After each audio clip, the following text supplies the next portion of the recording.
और number 5, 45 minute CCTV footage बंद कर दिया गया था जब मशीनें बदली जा रही थी।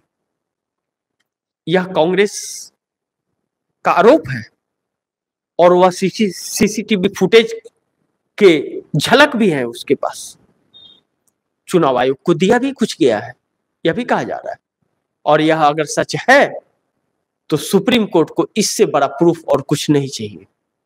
अब आप सारे चीज छोड़ करके आ जाइए कि सीसीटीवी फुटेज 45 मिनट तक आपने बंद क्यों किया था, और वह टेक्निकल टीम सारी कार्य कर रही है इसके ऊपर, नरेंद्र मोदी के लिए भी और चुनाव आयोग के लिए भी।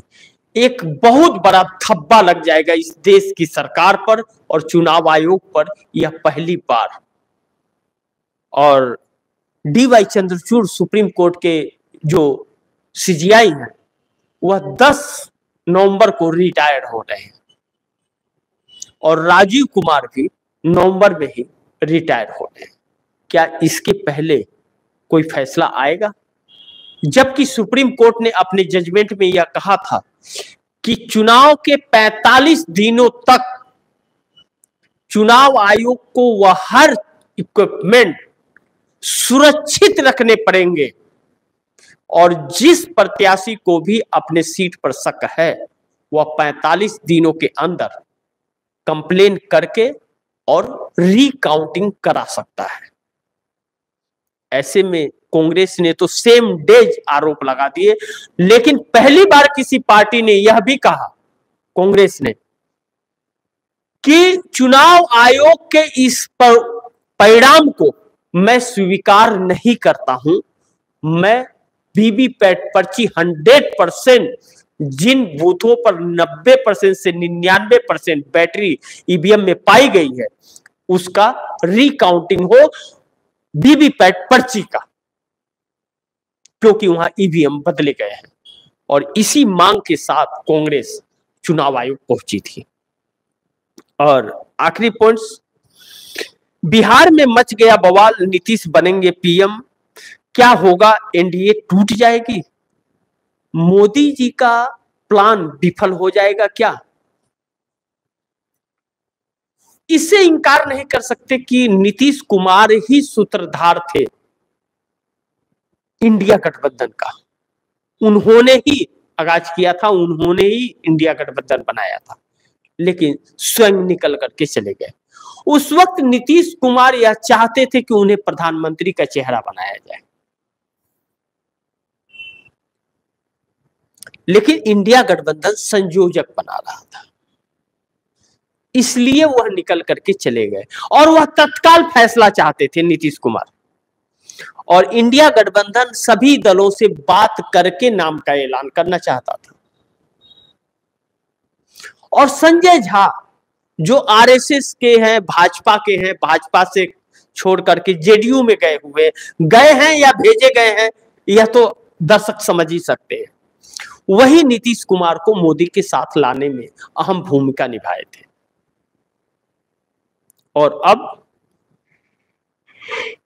उसी नीतीश कुमार को अगर यह ऑफर दे दिया जा रहा है कि आपको प्रधानमंत्री हम बना रहे हैं, आ जाइए,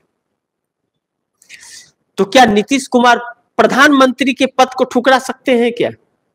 इस उम्र में जो आखिरी पड़ाव है, कौन नहीं चाहेगा सीएम रहे, अब पीएम बन जाए। और नीतीश कुमार ममता बनर्जी का बहुत अच्छा बनता है, और इंडिया गठबंधन का लक्ष्य है कि जो सिस्टम करप्ट हो गया है पहले उसको बदलना, जो जहर फैल रहा है, ईवीएम को बंद करके बैलेट पेपर लाना। यह दो चीजें हो गई कि पूरे सिस्टम को बदल दिया जाए, जो करप्ट हो गए हैं, जो जिनके ऊपर मोदी जी का असर पड़ गया। जब वह सिस्टम बदल जाएगा, हर वर्ग के लोगों को सिस्टम में लाया जाएगा, और राजीव कुमार जैसे लोगों को समाप्त करके निष्पक्ष व्यक्ति को, वहां टी.एन. शेषन जैसे व्यक्ति को बैठा दिया जाए जो किसी के सामने न झुकने वाला हो,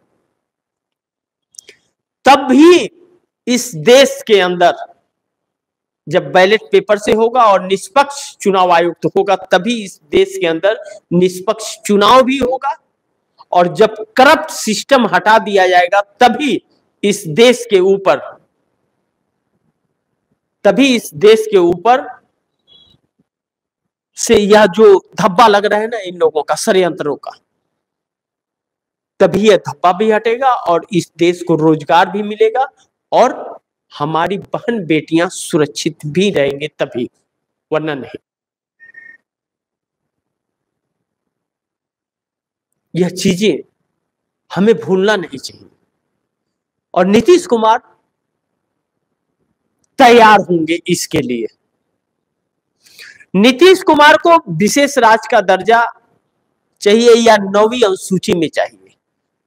पहले बिहार को 9वीं अनुसूची में डालना जरूरी है कि 65 से 75% का आरक्षण बिहार की जनता को ही नहीं, इस देश की हर एक जनता को, चाहे SC ST हो, चाहे दलित हो, चाहे आदिवासी हो, OBC हो, उससे आरक्षण मिलना चाहिए। आरक्षण के लिए संस्थाएं रहनी जरूरी है, तभी तो आरक्षण के तहत नौकरियां मिलेंगी।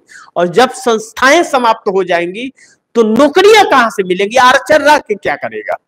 उन संस्थाओं को भी बचाना जरूरी है जो मोदी जी एक एक संस्थाओं को अडानी अंबानी को देते जा रहे हैं और बंद करते जा रहे हैं।